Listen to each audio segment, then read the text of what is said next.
Breaking news today. Please subscribe and then check notification box to get all breaking news alerts. Family of NYC bomber just made sick announcement, lock them all up. This is just unbelievable. The family of the terrorist who detonated a pipe bomb in a busy subway corridor near Manhattan's Port Authority bus terminal yesterday took it upon themselves to blast law enforcement and the way they responded in the aftermath of the attack. The family of Akayed Ullah, who shouldn't even be in this country, claimed officers forced a 4-year-old girl in the cold and pulled another teenage relative from his high school class and interrogated him without a parent, guardian or attorney present. And of course, in a statement read by Albert Fox Khan, the legal director for the known terrorist organization that is the Council on American-Islamic Relations, or CAIR, in New York City stated that these are not the actions we expect from our justice system.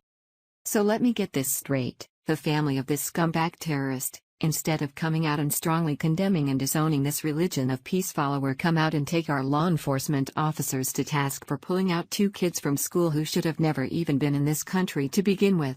Unbelievable.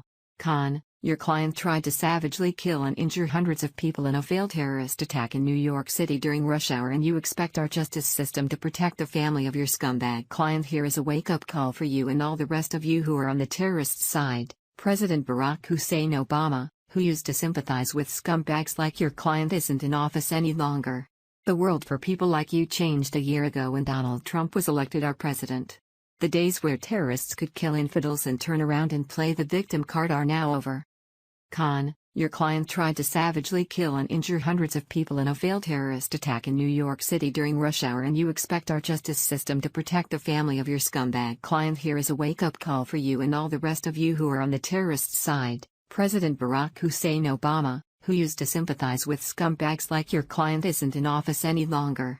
The world for people like you changed a year ago when Donald Trump was elected our president.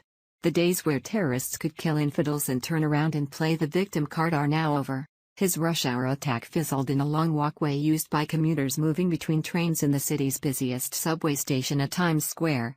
3 pedestrians complained of harmed hearing and headaches after the bomb went off.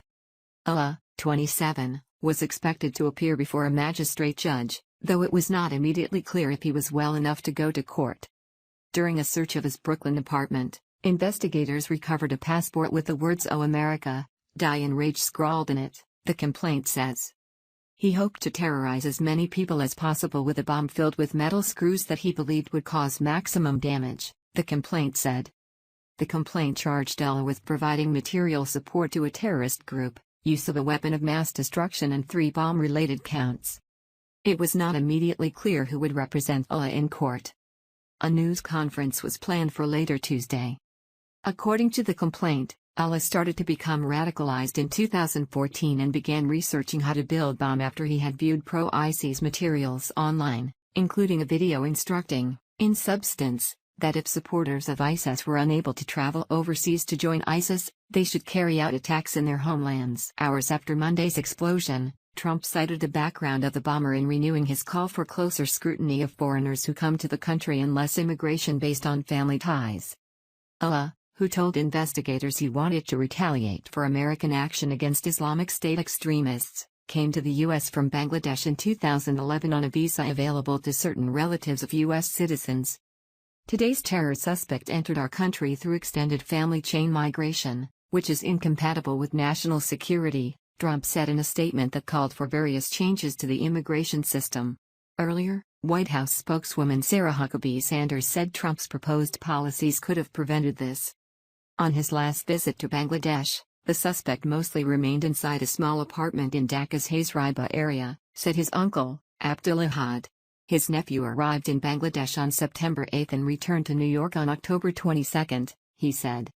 He went out of his residence to offer prayers at a nearby mosque, Ahad told the Associated Press.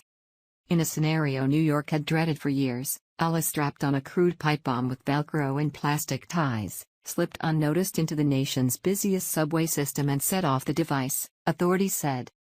The bomb didn't work as intended, authorities said. Ullah was the only person seriously wounded. But the attack sent frightened commuters fleeing through a smoky passageway. Ullah's low-tech bomb used explosive powder, a 9-volt battery, a Christmas light and matches, officials said. Investigators said the suspect was seen on surveillance footage igniting the bomb.